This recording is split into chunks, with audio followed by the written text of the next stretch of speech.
अस्सलामुअलैकुम fourth class. उम्मीद है बच्चों आप सब खैरियत से होंगे। जैसे कि आपको पता है कि विंटर वेकेशंस एक्सटेंड हो गई हैं, तो बच्चों इसमें हमारा टाइम वेस्ट नहीं होना चाहिए। हमने दिल लगा कर मेहनत करनी है, पढ़ना है, बिकॉज़ हमारे एनुअल करीब हैं। तो आपको वीडियो लेक्चर्स भेजे जा रहे हैं। आज का हम काम देख लेते हैं। पढ़ने से पहले इल्म इज़ाफ़े की दुआ पढ़ लेते हैं।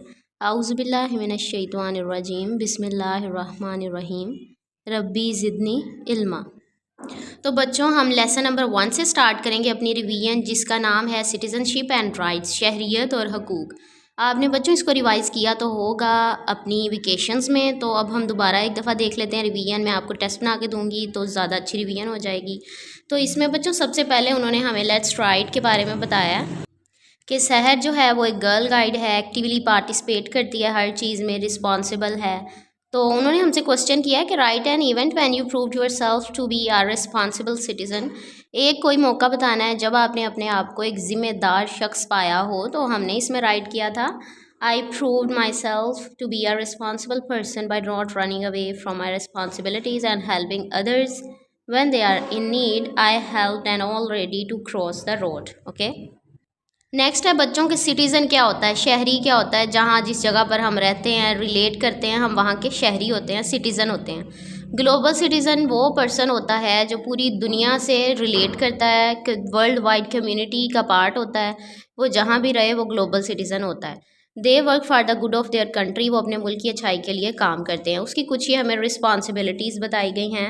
उसके अलावा बच्चों डिजिटल सिटीज़न का जिक्र किया है। Digital citizen is a person who is connected to the world through internet और डिजिटल मीडिया।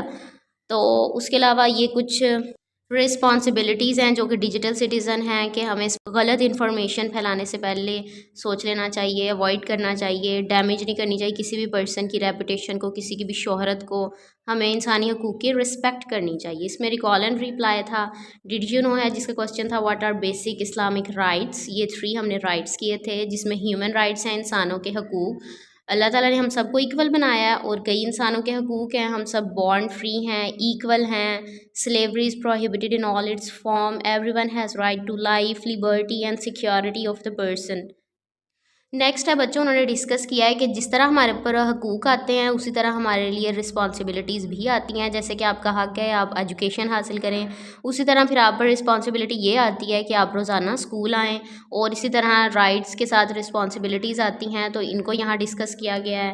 तो उसके अलावा बच्चों ये वर्क इट आउट है, आपने किसी फेमस ग्लोबल सिटीज़न के बारे में राइट करना है।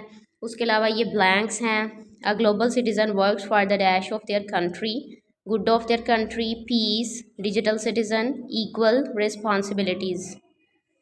उसके बाद ये बच्चों ट्रू फॉल्स हैं। C1 है differentiate between citizen and global citizen. तो ये इसका आंसर करेंगे हम सिटीज़न का, और ये ग्लोबल सिटीज़न की डिफ़ाइन राइट करेंगे। ये बच्चों C2 का हो जाएगा। 3 रिस्पॉन्सिबिलिटीज़ उन्होंने पूछी हैं डिजिटल सिटीज़न की। थर्ड क्वेश्चन है व्हाट आर ह्यूमन राइट्स। तो हम ये पेज नंबर 4 पर दूसरा की टेकअवे लगाएंगे इसका। फोर्थ है राइट एंड 3 ह्यूमन राइट्स। तो हम इसमें से 3 राइट्स कर लेंगे, 3 हकूक़, इंसानी हकूक़। तो बच्चों पार्ट डी है, जिसमें क्वेश्चन नंबर 1 में हमने एक्टिविटी बतानी है ग्लोबल सिटीज़न के तौर पर जो हम करना चाहें। उसके अलावा ये इसका आंसर होगा, I pay my responsibilities attentively, I will help poor people and respect them. Number 2 है there is much disturbance occur in the society and conflict also exist everywhere. तो उम्मीद है बच्चों आपको ये लेसन नंबर 1 का रिवाइज़ हो गया होगा, सारी रिवीजन हो गई है। तो अब मैं आपको टेस्ट बना के देती हूँ, आपने उसको अच्छे से सॉल्व करना है और मुझे सेंड करना है। ओके। तो बच्चों ये आपका लेसन नंबर 1 का टेस्ट है, जिसमें फर्स्ट क्वेश्चन है fill in the blanks. The online activities of dash citizens influence them as well as others. As citizens we can enjoy the rights but we must fulfill our dash. A global citizen work for the dash of their country as well as others in the world.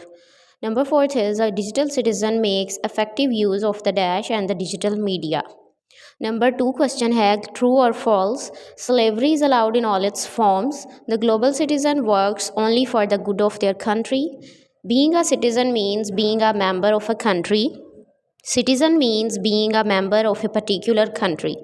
A right is the duty to do work, complete a task correctly. Number 3 short answers हैं list any 3 responsibilities of a digital citizen.